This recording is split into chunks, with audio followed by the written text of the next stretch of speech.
Polda Metro Jaya menjadwalkan pemeriksaan Ketua KPK Firly Bahuri hari ini sebagai saksi dalam kasus dugaan pemerasan terhadap Syahrul Yassin Limpo.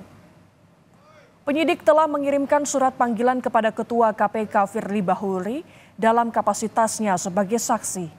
Firly akan dimintai keterangannya dalam kasus dugaan pemerasan terhadap mantan mentan Syahrul Yassin Limpo.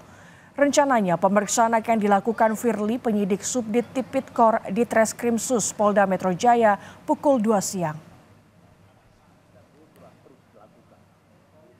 Dikirimkan surat panggilan dalam kapasitas sebagai saksi kepada Saudara FB selaku Ketua KPK RI untuk dimintai keterangannya pada hari Jumat tanggal 20 Oktober 2023 pukul 14.00 di ruang pemeriksaan penyidik Subdit Tipikor Ditreskrimsus Polda Metro Jaya di Gedung Promoter.